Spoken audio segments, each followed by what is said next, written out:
Breaking news, everyone. Micheal Moore, the propagandist, has once again been proven to be completely full of it. More on that in a moment. There's been an arrest made in the case of the bomb threats that have been called into the Jewish community centers. And shockingly, it was not a racist, white nationalist, anti-Semitic Trump supporter that was arrested. It was an African American who does not like Trump, who was trying to frame his white ex-girlfriend. Here's a clip from the news report, then we'll talk about Micheal Moore. A disgraced former reporter was arrested by the Federal Bureau of Investigation Friday for several bomb threats to Jewish community centers, Jewish schools, and Jewish museums around the country. Juan Thompson, 31, was arrested in St. Louis by the FBI for making at least 8 bomb threats and the cyberstalking of an ex-girlfriend. Thompson was a former reporter for The Intercept and was fired after it was discovered that he made up sources and stories.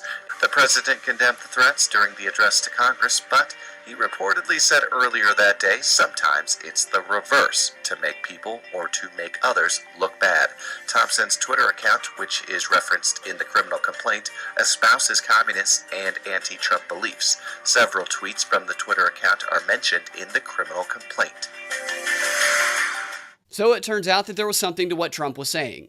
Of all of the cases of the bomb threats being called into Jewish centers across the country, 8 of them have been solved. The others are still being investigated, but the 8 that have been solved were not a result of anti-Semitism due to Trump.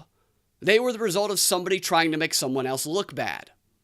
This is a notion that Micheal Moore, propagandist Micheal Moore is studied in academic propaganda papers, left-leaning papers, and propaganda books, because he is such a known manipulator and liar. Yet people take him seriously. He is the face of this movement, and he is a known propagandist and known liar. He was on Hardball the other night with Chris Mathews, mocking what Trump said, even though it ended up being true. Here's the clip. Trump said, these bomb threats to the Jewish centers may not be, they may not be coming in from right-wing. Like people, the JDL did it. Give me a break. Like, who are these people? Jews and liberals might be doing it to make us look bad. See how pretentious they are? They make it out to be such a ridiculous notion so that their audience is like, oh yeah, there's no way that could happen. Then Micheal Moore goes on to explain the contrast between Trump saying that and then what Trump said in the speech that evening. There still is a JDL. Okay, so but that's what he said earlier today. Tonight, in the speech, powerful words against anti-Semitism, and we have to fight bigotry, and it was up today, down tonight, down. The other thing today, as you pointed out, who's buying the down market argument? Who's going to buy the argument that pro people that are? First of all, there was an implicit admission there. Didn't he get that he wasn't aware of? He's saying everybody thinks my crowd's anti-Semitic, therefore they're doing this stuff to make my crowd look good, look bad. Yes. I mean, there was an implication there that he's got a problem with his cotillion, his coalition. Yes, and that's why he said that to the Attorney General today. And then tonight he says the opposite of that. By the way, Josh is Jewish, and it was just an insulting thing. Micheal Moore's treating his audience like complete idiots here, like infantile little babies with no brain and no capacity to critically think whatsoever. Just dumb masses of nothing. He thinks they're stupid. He's trying to convince them that it's contradictory to condemn bigotry and to also say, all of these bomb threats being called in might not be coming from right-wing extremists like everybody's claiming that they are.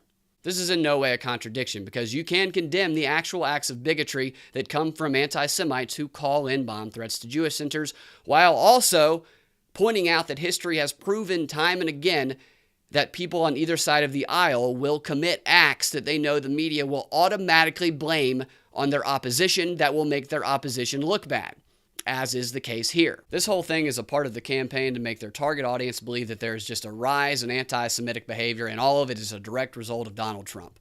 Yet, they have offered no comparative statistics. They haven't said, here's how many anti-Semitic bomb threats were called in while Obama was president, while Bush was president, while Clinton was president. They just give a number and they say, it's a sharp rise and it's because of Trump.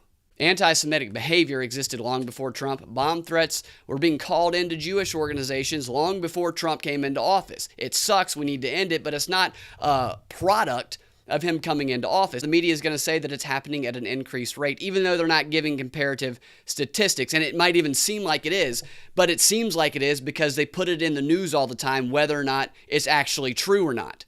Yet when Obama was president, they didn't make a big deal of these stories. They didn't report them, even when it was true that it was anti-Semitism. They just ignored it. The fact is that the media will cause an increase in threats, whether the threats are people trying to frame others or real, because they're putting it in the top of the people's mind. So the media is partly responsible for any increase that actually happens. They are promoting bigotry.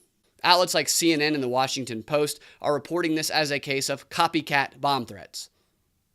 It's ridiculous, I know, but they're doing it so they can give their audience a way to easily avoid cognitive dissonance by giving them a way to dismiss this as meaningless. When they see the story, they can say, yeah, but this is copycat bomb threats. This is the exception. This one solved case is the exception. All those other unsolved ones, those are the rule. And those were done, obviously, by Trump-supporting anti-Semites. This is what their audience will assume. This is how these organizations manipulate their audience. They don't want them thinking. They don't want them evaluating evidence. They want them accepting wholesale conclusions uncritically. You should be pissed off and insulted if you get your information from them. Thanks for watching. Be sure and subscribe for weekly videos.